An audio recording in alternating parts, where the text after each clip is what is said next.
all these minerals we have in this country. But why are we languishing in abject poverty? It is because we have a government that does not understand how to take this country forward. It is because we have a government that are so material oriented and they're not ready to help this country move forward. Remember, issues to do with leadership is about guidance and problem solving. Today we are in this debt trap. How do we come out of it? If these people have the titles to this land, why don't we? Rumor has it, majority of these areas where we are being told that there is banditry, it is not actually banditry. The reality is human displacement that is happening there. There's so much deposits of hydrocarbon and minerals even to do with uranium in this country. But why aren't our leaders speaking about these things? Mind them owning the mines. Yes, they can own the mines, but let them put them into work. Let them not mine in secrecy. Once they put them into work, they're going to create employment. They're going to build amenities. The moment we are economically empowered, let me tell you, Eric, we will solve all these other problems. Thank you very much. I was watching a video by Matinyarare. He's a seed advocate. And he was saying that Kenya is number 4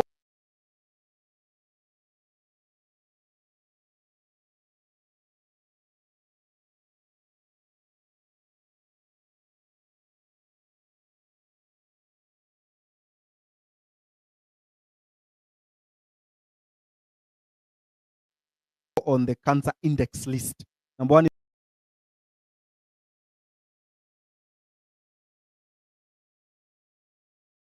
of Southern Africa. But today, as we speak right now, Zimbabwe has no food. There's a drought crisis going on in Zimbabwe right now. And surprisingly, a very tiny country has donated maize to Zimbabwe. That country is called Rwanda. Is that where we want to take our country? Where we cannot farm our food because we have sold our seed sovereignty to globalists? Are we not angry enough? Don't we see our future, the pain that awaits us in the future? Are we selling our resources just like that as we sit? Are we selling ourselves to slavery as we watch? Honestly?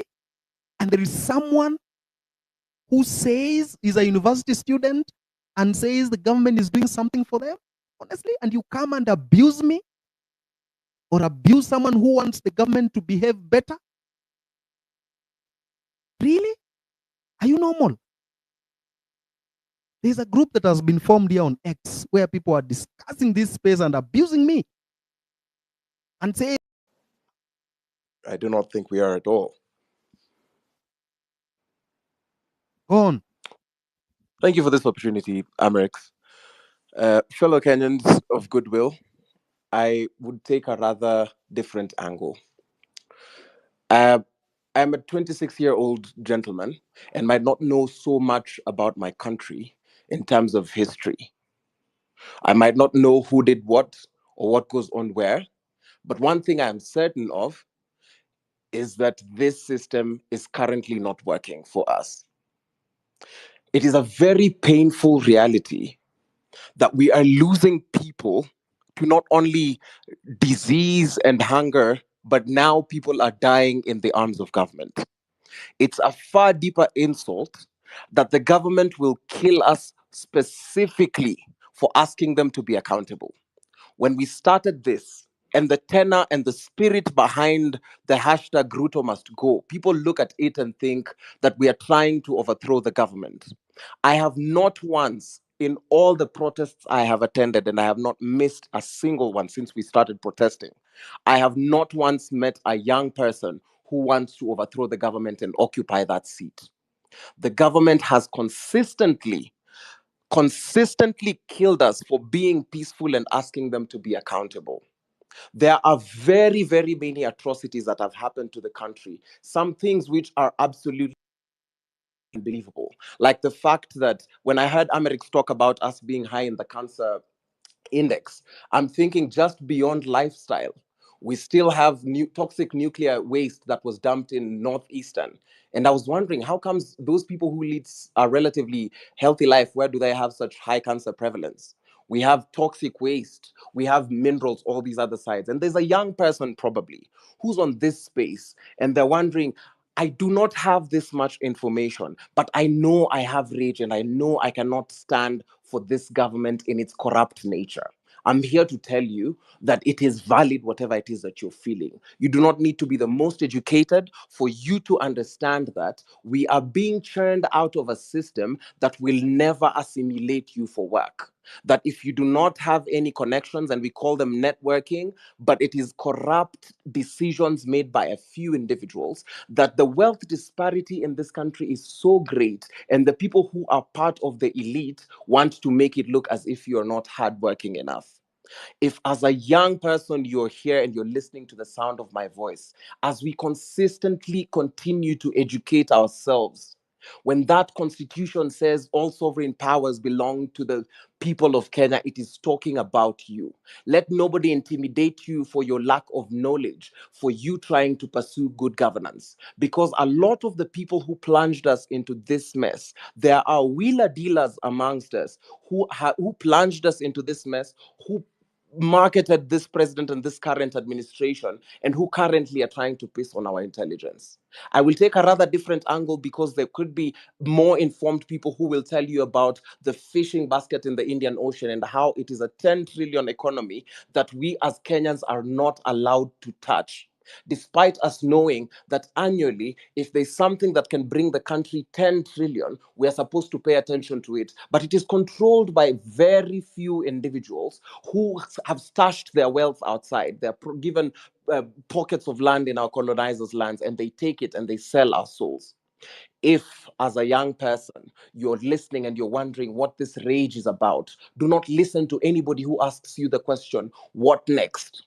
It cannot be that we have marched in vain, that the blood of 50 plus individuals was spilled and shed in vain for the political class to achieve its selfish ambitions and desires. It cannot be that day in, day out, there are people who use these platforms to settle personal scores and try to detract you from our main goal, which is good governance, a country without corruption, and a country where we have accountability, where people are hired through meritocracy. If you're listening to the sound of this voice, let nobody sell you fear. Let nobody teach you how to exercise your democratic right. Because today, the guns were drawn. Today, the president made himself clear that he will no longer listen to us constitutionally.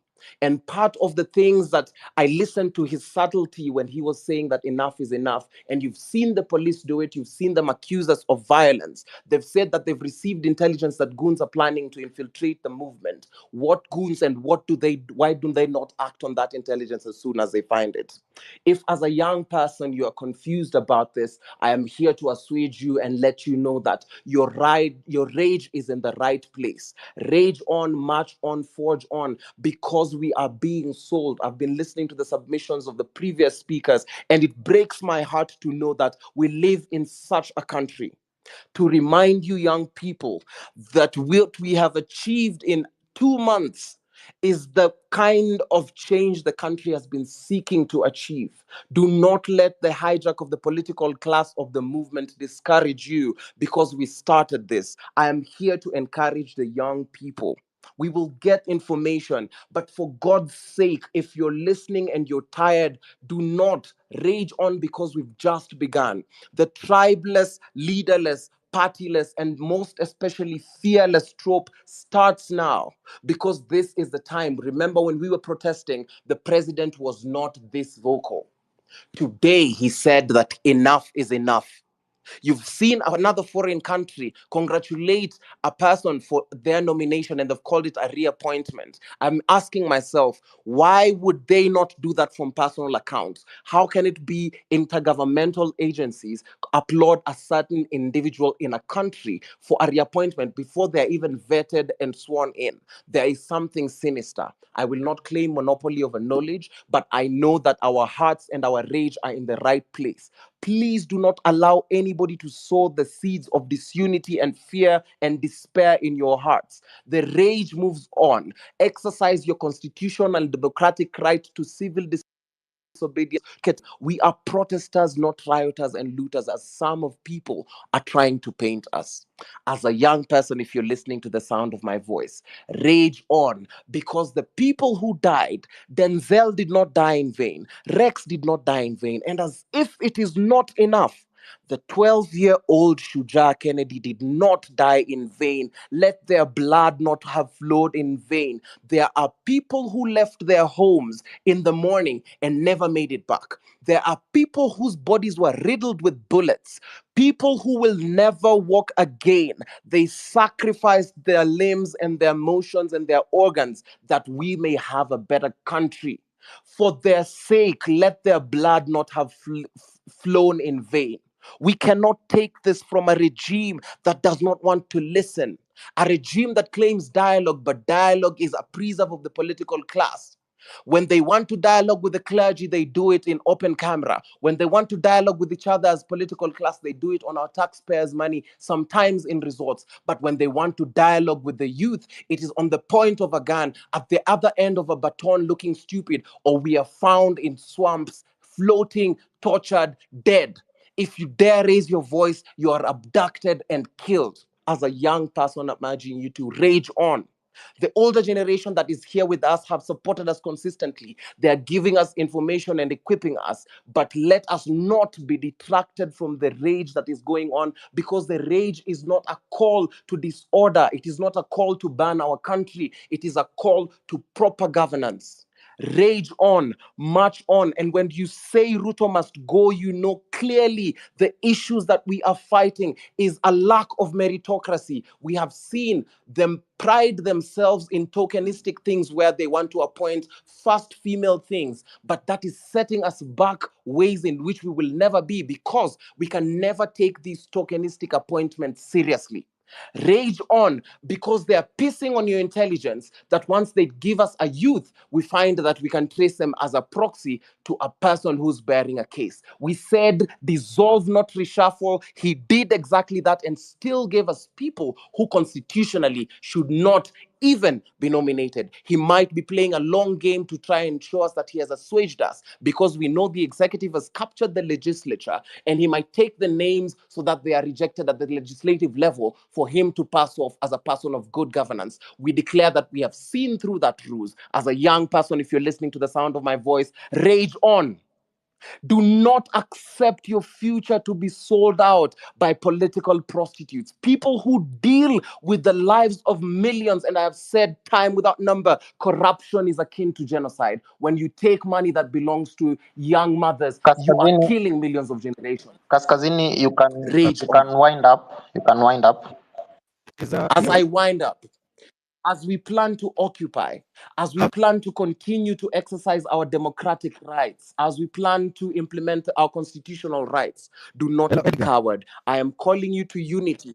There will be a lot of distractions, there will be a lot of detractions and small talk, but when the political class unites, remember that they will use everything they have, which is weapons, money, and the minds that they have at their disposal. Do not let anyone whore with your future.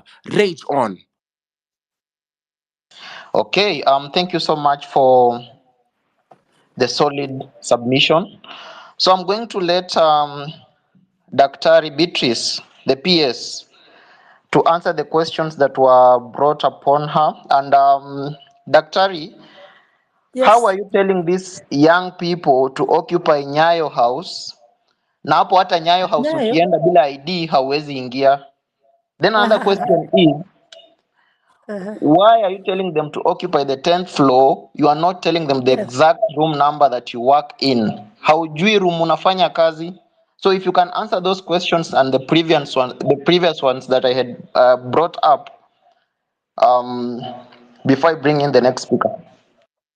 Okay, Amerix, I am investing valuable time with all of you gathered in this citizen assembly because the issues you are canvassing are very important and I take them very seriously. I want to underline that because I have had some of our brethren here saying I am lying. I wouldn't come here to lie. And Professor and all of us gathered here, you may want to know that so seriously am I taking these issues that I have actually consulted with the PS for Immigration and Citizen Services, Ambassador Julius Bitok, and he has assured me that within a month he would have cleared the backlog on the IDs and he will prioritize university students. That aside, there's my brother, my son, I think, from Shinyalu, who did not believe that you can actually apply for help without an ID. I want to emphasize again that that is possible. So far, HELP has had agreement with Postbank that students can open bank accounts without IDs. And for the rest, they are using their parents' bank accounts. Of course, we have had some challenges with that, but every solution comes with certain challenges that we continue to talk and see how we can co-create solutions. Now, that said, the second question was from Dr. Lawrence Lawino on my account, Uzima University and the money that is owed. Because of the issues that I was explaining about government not having been able to pay 80%, which I was told was too technical and I left it at that, but I can have side conversations on the same. In the end, public universities are owed 137 billion and private universities are owed 51 billion. So these have been submitted to the pending bills committee and they are being verified and a solution, a Marshall Plan will be worked out to resolve this. There was a question, a very valid question about access to information. Should everybody come to Jogo? So we have University Funding Board, we have Higher Education Loans Board. They will provide just the same kind of assistance that I will.